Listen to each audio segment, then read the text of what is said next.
Hi, my name is Oksana Gluchovskich. Welcome to this video about new hire orientations and the surprises that can arise during new hire orientations. Because sometimes things don't go to perfect plan during new hire orientations. And personally, I'll take as few surprises as possible because there's a plan, there's a program, and we're going to follow it. My name is Oksana Gluchovskich, and I'm an HR consultant. And by the end of this video, you'll be able to get a few tips for a smoother and better, a more seamless new hire orientation. And I'm sharing what has worked for me. I think NHO's new hire orientations are fun, the most fun part of the employee life cycle. And it's because you get to be part of that. The new hires are starting a new chapter in their work life, and you get to be part of that journey. And here's what has helped me in the past with new hire orientations. So tip number one is to have any coffee, snacks, any water bottles, any company swag ready to go. If those things can be prepared ahead of time, they should be prepared ahead of time. Tip number two is to provide brief instructions before diving into the content. So for example, shortly after the introductions, letting your new hires know where their restrooms are at. So that they can be a more focused listener in case, they're not able to wait till a break time. Another point is to let your new hires know that if they get tired of sitting, they can go ahead and stand, because not everybody's accustomed to doing so much sitting. Some new hire orientations are a week long, others are 2 days long, a day long. It varies from company to company, but just letting them know that they have that option and are welcome to stand if they realize it's becoming too hard to sit through all that information. Asking your new hires if they have any questions, comments, or concerns before getting started with the NHO presentation, because somebody, for example, might want to know exactly what time that new hire orientation will end that day, because perhaps they're dependent upon a ride that day. And orientation times end times can vary, especially if there are interpreters present in your new hire orientation. So tip number three is to have a new hire checklist to be able to, with names, to take attendance. You might have a small group, you might have a large group, because sometimes, a mix-up can happen. A person who is scheduled to show up the following week shows up a week early to your orientation due to some mix-up, and yet they haven't gone through all the pre-hire checks that they should have gone through before needing to show up. So that clarifies things greatly. Another tip number four, has to do with remembering new hire names. So there are auditory learners. They'll hear somebody's name, they'll remember it. And some people are visual learners. It helps them if they see the name written out. And what has worked well in the past for me, being more of a visual learner, is to provide cardstock paper that the new hires will then go ahead and fold hot dog style, and go ahead and write out their names. And that helps instructors with remembering new hire names, especially when you have a larger group.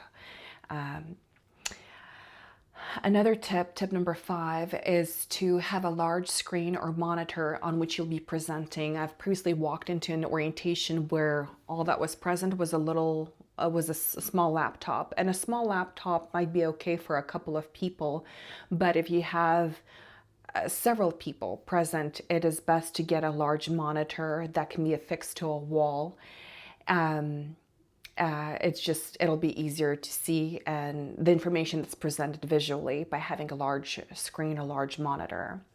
It's a good investment for companies to make. Tip number six involves having extra laptops or tablets, because there are some employers that want certain tasks to be completed within the HRIS, such as Workday, UKG, whatever the company's HRIS may be on day one. They want those tasks to be completed day one before the employees walk out the door. And it helps to have extra laptops or tablets if there are issues with the employee's cell phone or if there are issues with the internet. Tip number 7, collecting documents for the employee's I-9. So employees have 3 days to submit the documents for their I-9 forms, and I have found it to be helpful to collect those before or when, by the time the employees are dismissed for their morning break, to collect them either yourself, or to have the employees leave them at their desk, or to have a coworker come in and collect those documents. Because if there are any issues, if the employee forgot their documents at home, this would be a good time to give them a reminder. If the documents happen to be expired or missing, this is a time to have those conversations, to get those conversations going. Because for every hour that they're there, those employees, those new hires do need to get paid. And it's important to get those requirements met. Point number 8, for those employees that require an interpreter, to be able to provide an interpreter so they can get a good start with the company, understanding those policies, and making sure that the interpreter, that there is a proper match, that the correct interpreter, that the correct language is ordered for the employee that you're hiring on, because sometimes a mix-up can happen there too, especially if more than one person is involved in that. Point number 9, making sure that the HR policies actually get covered, spoken through, talked through at the new hire orientation, such as the attendance policy, the call-out policy, not just safety information or information that's really job specific, but HR policies are covered. And not just having the papers there to sign, but actually talking them through, because I've seen that being absent from a new hire orientation, and that's an essential component of new hire orientations, is to familiarize the new hire with the HR policies.